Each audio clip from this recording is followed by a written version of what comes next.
Hi, my name is Lydia and welcome to my channel. In this video, I'm going to be showing you how to make this vibrant 3D sign with your GlowForge. So let's get started.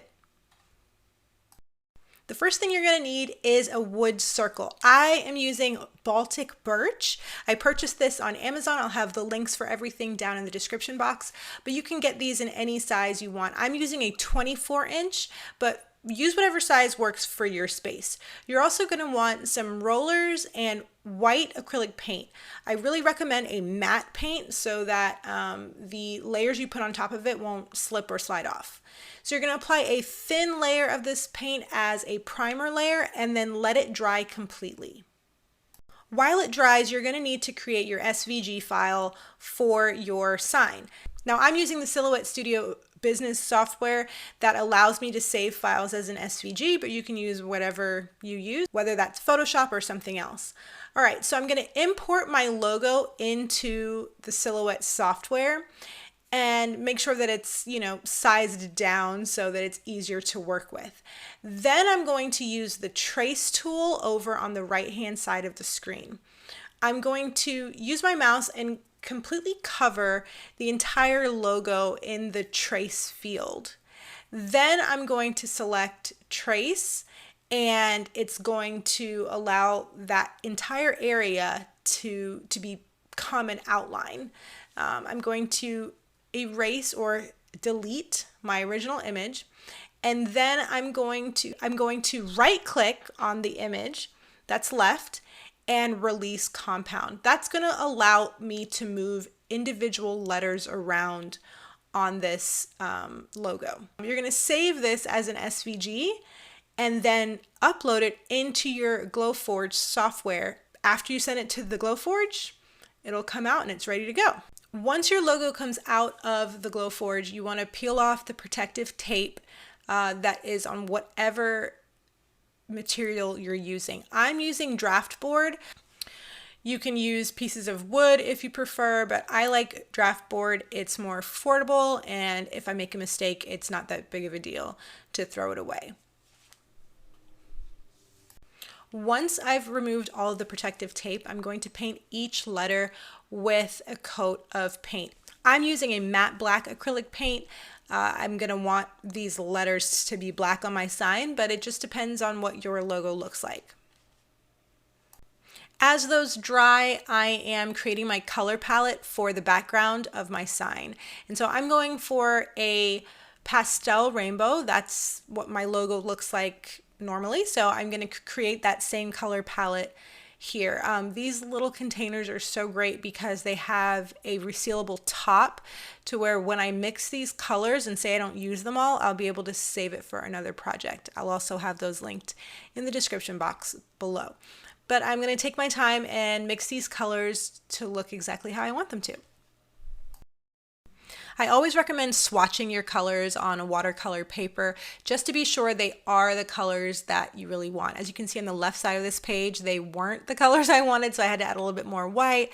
But now I have the colors I want, so I can start painting. But first, I need to measure my, my circle according to how many colors I have. So I have 6 colors that I'm going to be using, and I have a 24-inch circle. So 24 divided by 6 equals 4, which means I'll have 4 inches to play around with for each color. I'm going to make a mark on my circle every 4 inches to show me where the next color should start. And I'm just using a pencil with this and just making a really light mark. I'm going to skip over the area that's going to have yellow because I don't want that mark to show through. Now for the really fun part, which is the painting. I'm blending each color as I go. As I move into the next color, I'm going to pull it upwards and downwards to make sure that there's kind of a blur between the two colors. I'm by no means perfect at this, but I do love how it came out. So the important thing is to keep the lines between the colors kind of wet. So as you're moving into the next color, make sure that the previous color right at that line is still wet so that you can blend it a little easier. But that's my technique anyway. I know everyone has their own.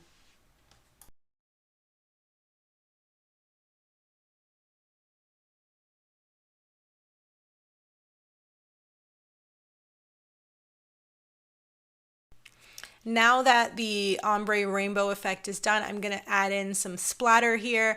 I really wanted it to look, you know, not as perfect and refined or anything like that. So I've splattered some white paint mixed with water, and now I'm just dropping, you know, being more intentional with the drops. I want them a little larger, a little smaller, and I'm actually going to mix it up and incorporate other colors of splatter as well. So I'm going to splatter pink and then teal and purple.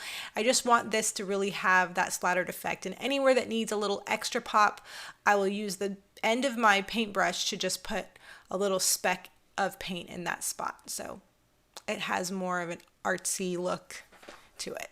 The next step is creating a border for my sign. Now, this is a really tricky part, and I didn't show it on this video because I actually have a free SVG file that you can download from my blog. I'll have it linked in the description box, but these little thin strips are harder to create than you would think. So I'm saving you the trouble, and you can just download them from the free SVG area on my blog. All right, so I tape them down to this huge piece of transfer tape that I'm using, and then I start to paint. Of course, that's after I've removed the protective layer of tape that comes on the draft board, but I'm painting it white. I'm going to actually put on 2 to 3 layers of white paint here because it's staying white. I want to make sure that it's really saturated. Also making sure to paint on the inside of the circle and the outside rim as well. I let everything dry overnight, and now it's time to assemble and arrange everything. So I'm going to start with the letters and make sure I arrange them where I want them, make sure they fit well, they look good, and then I'm going to put the border on as well and make sure that that fits really nicely. Now, when it comes to the border, it takes a bit of time to have it lay right. These pieces are cut at an angle, and so that really helps, but it takes a lot to get these to lay the way they're supposed to. I'm using a 24-inch circle, and I cut these. I cut the border to be 23.5 so that it allows me a little bit of edge on the outside of it. But yeah, it takes a lot of patience, but it's absolutely a labor of love to get these to lay right. Now that everything is where it's supposed to be, it's time to glue it all down. So I'm using this clear Gorilla Glue, and it's amazing. I've used it on multiple signs that I sell, and I haven't had any problems with it at all. The one trick to it, you have to get each piece you're working with pretty wet on the back. I use a paintbrush and a little cup of water, and then I just brush on the water and then apply the glue over where the water was or is, and then press it onto your surface, hold it there, and move on. You may have to apply weight onto the area to have it lay down or stay flat and secure, and if so, that's totally fine. I use pretty much anything that's on my craft table, whether it's a bottle of paint or a mug or whatever it may be, to just apply a little bit of weight to keep it secure. You're going to repeat the process for the letters as well, and then let this dry for 24 hours. So come back to it after a day before you continue to the next step. Now, as you can see, there are seams where the border hasn't 100% met the other piece of border, right? And that's just the way that it is. And so instead of leaving it that way, which you could, that's totally fine too, I'm using this DAP Dry Dex, and it's pink, but it actually dries white. When it turns white, it's telling you that it's time to paint it or sand it. It's completely dry at that point. And so I just apply it to a little spare piece of acrylic, and using a popsicle stick in my glove, I'm going to apply it to all those seams. And when I apply it, I'm going to press it into the seam, making sure that it really fills that area, and also not just the top of the seam, but also the sides as well. So you kind of smear it on and then you press it in. I'm using my finger because I can really tell, you know, when it's smooth and when it's right.